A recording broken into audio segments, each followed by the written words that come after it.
Far beyond witches and wizards is the root cause of health problem of many in Africa. Seek professional advice concerning that your health matter. Join Dr. Save a Life Foundation.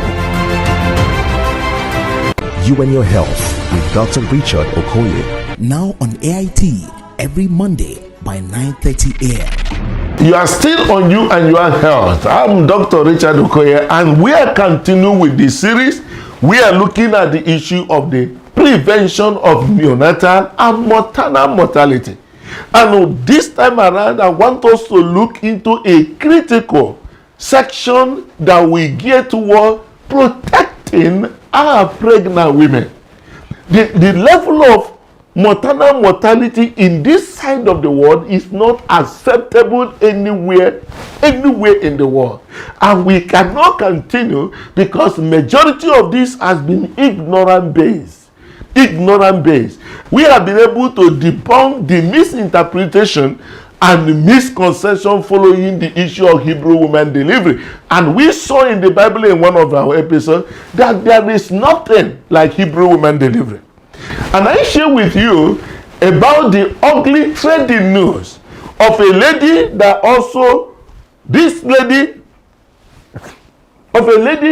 that died. And he said, pregnant mother dies at childbirth because her pastor said cesarean section is a sin.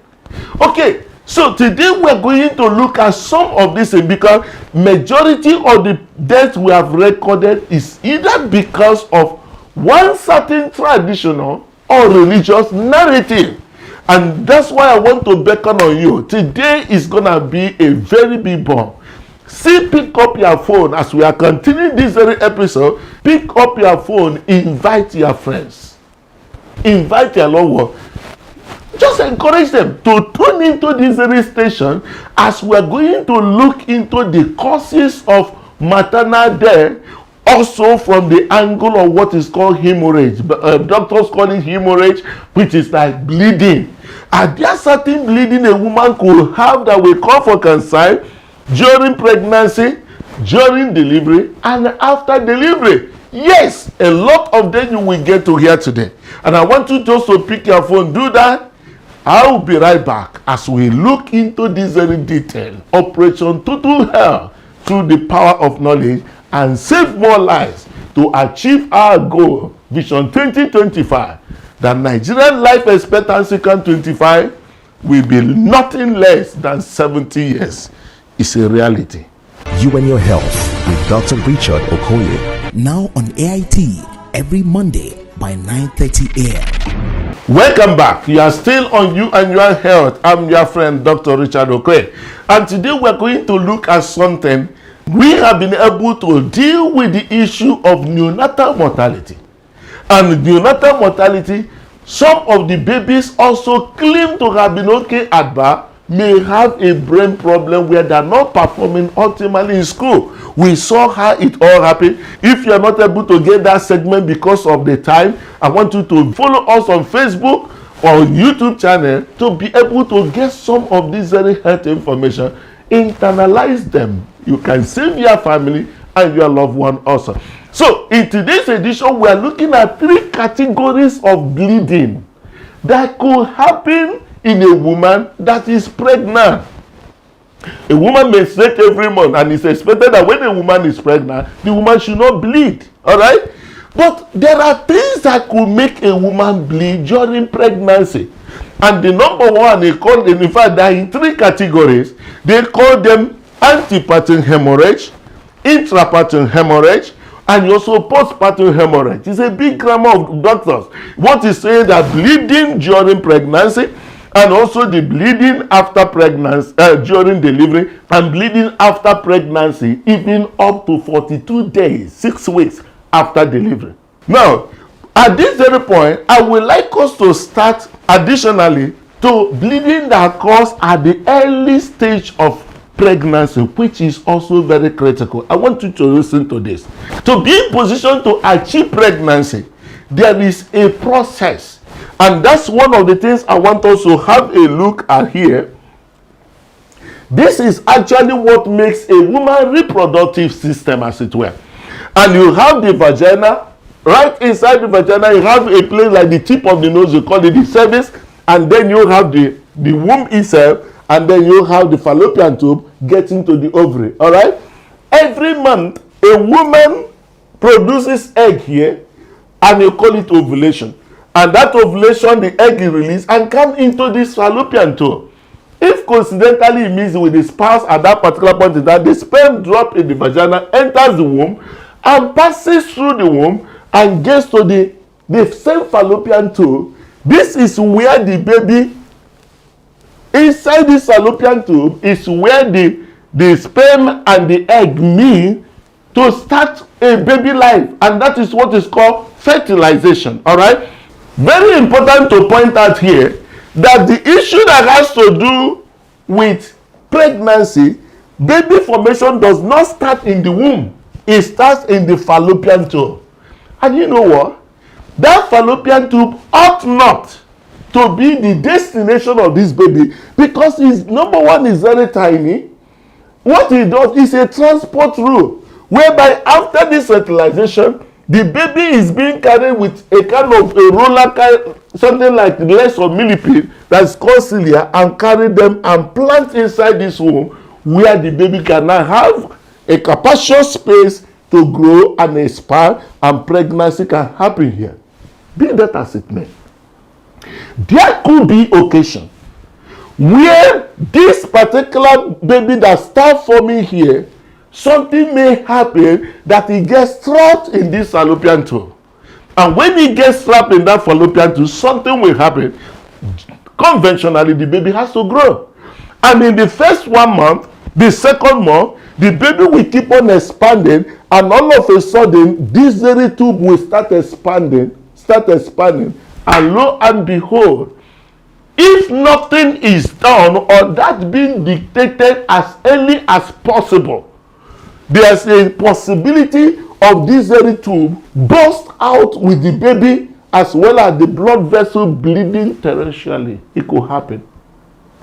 That's why it is important that when you get pregnant, it is necessary that after you do your pregnancy test, also go for ultrasound scan. What the ultrasound scan will do is to search possibly for a baby or a sac inside their womb. If the sac is not there, and in the same accord, the pregnancy test is still positive, something may be wrong somewhere. You can have what is called ectopic pregnancy. Pregnancy occurring outside the womb. This brings me to one funny thing that happened. I will share with you. Very interesting one. There happened to be a man who was suspecting the wife to be going out with one fellow, from East Africa, Ethiopian precisely. So he was suspecting the wife to be actually indulging on that. And all of a sudden, the wife became pregnant. And while on that, she had this very problem, and the woman collapsed in the house. The neighbors ran around and carried the woman to the hospital. When the doctor noticed that it is ectopic pregnancy, of course, it's an acute emergency, and he got the husband number and called him, "Hello, sir. Your wife is right now on admission." They said, "What's the problem?" He said, "Their wife has ectopic pregnancy." Immediately, the man answered the phone. Bam! I know it. I know it will happen. Cool, okay? Cool, to know what happened. So the man now got to the hospital. He got to the doctor's office, and the doctors explained to him that, "Look, your wife has ectopic pregnancy, and we require an issue that has to do an emergency surgery to save her life." The man said again, "Bam! I know it will happen. That God will expose her. Ethiopian pregnancy." He said this is Ethiopian pregnancy. And went to the woman while the woman was in pain. I say, "I know, God will definitely expose you. Who is this Ethiopia? Tell the truth and shame the devil." The woman was saying, "I don't know any Ethiopian." God bear me witness, I don't know any Ethiopian. My friend, listen to me. Hey, ignorance is a disease. It is not the Ethiopian pregnancy. It is called ectopic. Ectopic pregnancy meaning pregnancy that happen outside the womb, and majority of which happen in this fallopian tube, and some of them can be flushed out, so you have them in the porch or Douglas, some abdominal pregnancies. Nevertheless, what we are talking here is not just because this happened. This thing can lead to the death of this woman, because you can see a lot of them bleed torrentially and feed up the stomach, and you see them just panting for breath. If nothing is done as quickly as possible to arrest that very bleeding, that woman can die. But it's a preventable death. We can't afford to be losing our women on things that are preventable, majority of which ignorant based. Stay tuned. I'll be right back. You and Your Health with Dr. Richard Okoye. Welcome back. You are still on You and Your Health. I remain your friend, Dr. Richard Okoye, and we're hitting it hard on the road of turning things around for our people by making this medical terminology that have been so bogus for anybody to understand and bringing it in your own language. Those things that your academic qualification may have denied you, you have the opportunity of getting it in this station. I encourage you, be part of this very meeting. Support this very program to be on. We have enough, and we believe that it's a reality. For 2025, Nigerian life expectancy should go up. Okay, now we are going further into the issue that has to look at bleeding during pregnancy. We've ruled out the early one, which is the issue of ectopic pregnancy, but you can have the one that is called antepartum hemorrhage arising after 28 weeks of pregnancy. And that one, there are two major ones that could happen. That one could happen on what is called placenta previa.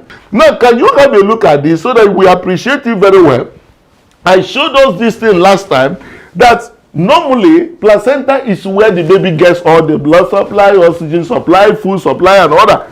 And this particular location, you find out that this very thing is called placenta, attached to the wall of the womb, and then come through the what is called umbilical cord and goes to the baby. All right? Very interesting. I get you together. This usually located away from this lower side of the cervix down the vagina where the baby will come out. All right? So in that particular case, you find out that the location is usually the opposite, the fundal area. Be that as it may, it could happen that it can have what is called placenta previa. Placenta previa in the sense that this particular woman may have, unfortunately, in that particular pregnancy, the placenta may be at the lower segment where the baby is supposed to come out. All right? So you could have this particular one right now. This very baby is fine, but where the baby is supposed to come out, a whole bag of blood is occupying it. This is where it is said that it is contraindication for you to be positioned to do vaginal or pelvic examination on this very woman. Because if you put a finger here, you may burst the blood and this woman can bleed uncontrollably. All right? So this woman should go for cesarean section. You take out the baby and nicely pull out the placenta. In a number of occasions, it may not repeat in the subsequent pregnancy. So the person may even have a chance of getting pregnant in the next one and delivering through vaginal delivery, which means that this is not an absolute indication for cesarean section in subsequent edition. All right? So you could have it also that some occasions it may be a little bit closer. Sometimes towards the pregnancy ending, it may clear off the way. It happens. But by and by, God has provided solution in all cases that the woman should be fine and her baby also should be fine. So this issue of placenta previa is one of the causes of bleeding during pregnancy, and it's something that anybody delivering this woman should be sensitive about to know. You can also have what is called ambrosial placenta. Ambrosial placenta is the one that the placenta that is on the wall of the womb detached before the time, and the bleeding will be inside. That one, usually the baby tend to die if it is not detected early. All right? So, but such could be bleeding inside and could cause a problem even during the delivery because of the baby, the uterus not able to contract. Most importantly, and the area that we have to be very, very careful, on the issue of saying a woman must, even some will say, don't go to hospital for delivery. You will deliver like a Hebrew woman. Like the pastor that said, it's a sin for a woman to deliver. But yes, some tradition even abhor that. That is a sin or something no for you to deliver by cesarean. So you are not a normal woman being. It's not true. Not true at all. So I want you to stay tuned. When I come back, I will show you something that has to do with the postpartum hemorrhage, the commonest cause of maternal mortality in our environment. At what point could intervention be made when you see the ugly thing I want to show you now when it happened? Stay tuned, I will be right back. You and Your Health with Dr. Richard Okoye. I cannot believe it that this is the same me that came here with not having the hope of being on my feet again, that I can walk again like a normal human being. I want to thank Dr. Save a Life Foundation for this wonderful work.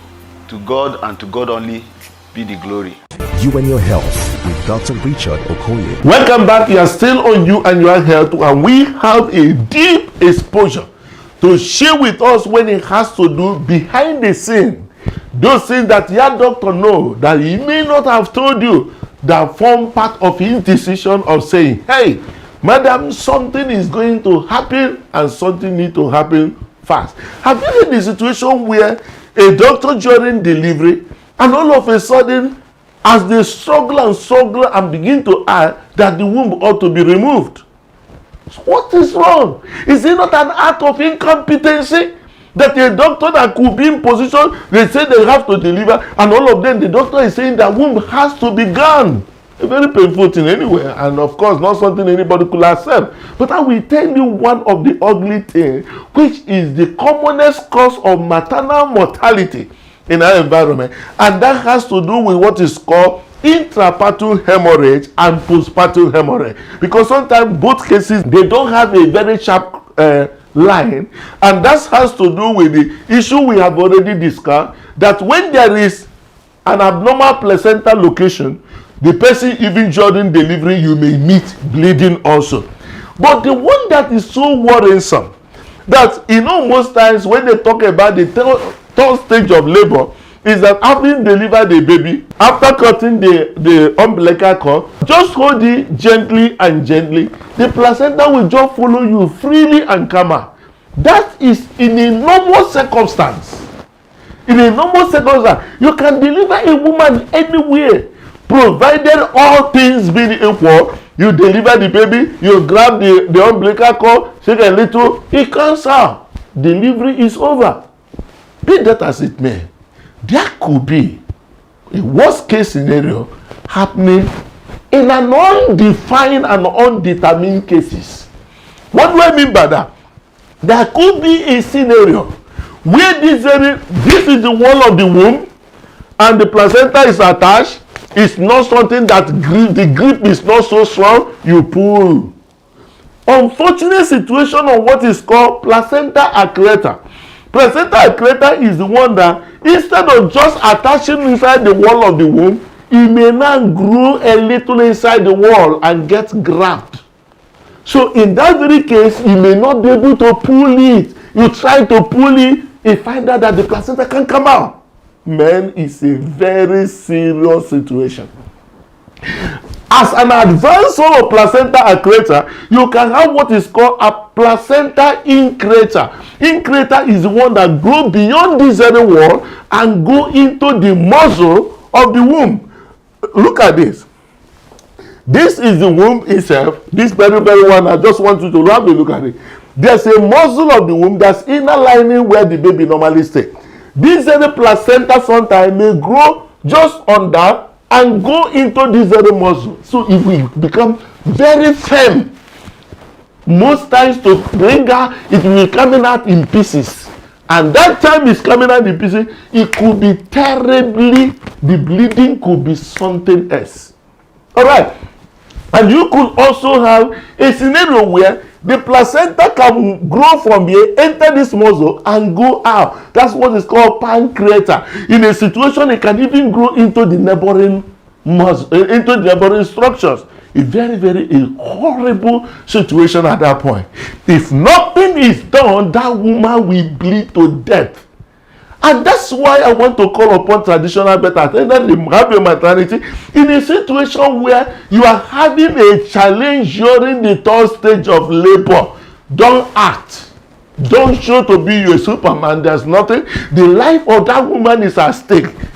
Quick to any nearby hospital where you have gynaes that could be available. There could be anesthetists and also being in position to support to see how that womb can be salvaged. Because sometimes now it may require a manual removal of that placenta, and it's something that is professionally done. All right. So such a situation where you can have placenta accreta, placenta increta, or placenta pancreta, any of these could cause serious hemorrhage. And in a situation where the thing has grown beyond the muscle and going deep, the bleeding may continue. And at that time, doctor will balance two critical decisions. This woman may have had her children before, but now at the point of death, what do we do? Okay, we need to remove this uterus now. But we need to sign a consent for me to be able to do that. The doctor said, the man, try. The man will now say, no, please don't touch that womb. Don't touch that womb. Try. And the doctor will be trying against all. And lo and behold, the bleeding. Have you ever heard about somebody that delivered and transfused 10 pints of blood, 20 pints of blood? That is what happened. Very, very unfortunate issue. All right. So at that point, you should be able to get this very picture I'm showing you today, that much more than we know could happen during delivery. And that's why it's important. Even when you register for antenatal somewhere, always look for another hospital. Even if it is a teaching hospital, get also, if you don't have money for private hospital, if you don't have money as assumed for private hospital, don't say no, the money. Government has also provided and supported teaching hospital with doctors. All to save lives. Important segment of our healthcare, important segment of our economy, because where there is no health, where there is no life, there is no mansion, no car, no thing will be very beneficial. The issue of intrapartum hemorrhage or can advance further or what is called postpartum hemorrhages. At that point, the baby has come out, but now there's a problem. That last one has to do with what is called uterine atony. Uterine atony in the sense that the womb usually, after delivery, it starts contracting. And that's why, by reason of wisdom, you see doctors giving either EGOT or Oxytocin or whatever that is available to help shrink or help to contract that womb. Because the more the womb contracts, the more it will start sealing up blood bleeding vessels. Then very important that the womb is supposed to contract. But some occasion, something may happen that very womb could not be in position to contract. That womb will not be in position to contract. The woman will be bleeding and bleeding. The doctor will try to stimulate the womb, try to give everything. That womb will just flabby. It doesn't want to contract. At that very point in time, that is another occasion where if nothing is done, that woman can bleed to death. Doctor may balance two worst case scenarios. And sometimes may prescribe. We may need to, having made this very effort to take up this womb, let this woman be alive, be there for her children. And a number of occasions, Father, they must have one or two. Very painful for me to tell you. A couple that already had 3 children, unfortunately, the woman had what is called adenomyosis. You know, adenomyosis is different from fibroid. That is the one that makes a woman to bleed every month with severe pain. In some occasion, it could be so horrific that hysterectomy may be recommended. And lo and behold, the woman will be bleeding and paper white, no blood. They will rush this woman to hospital. Sometimes they transfuse 5 pints of blood, they transfuse 3 pints of blood, and the woman she will now pour again, and they will just transfuse. The woman was crying. Please, let us take out this uterus womb as the doctor recommended. The man said that nobody will do that. The man is speaking, not the woman dying. And he said, no, nobody should touch that thing. We should consider any other alternative. In that alternative, one day this woman bled, nobody was around, and she was stone dead. She bled and collapsed, bled, and she was stone dead. Before people will come, she was gone. And you know the irony of it? The man was already married to another woman. That one is gone. The children has become slaves in their father's house. And that's why I want to encourage women. Your health should be very, very paramount to you, because your presence in that home is the only reason why your children are not slaves in their father's house. The decision of issue that a woman may have hypertension in pregnancy, and the woman will say, no. And the man will say, no, don't let us carry the baby. And the BP will be going, and this one will be dying. Tomorrow he will marry another person. It's not part of the pain. I want to encourage our men to be compassionate.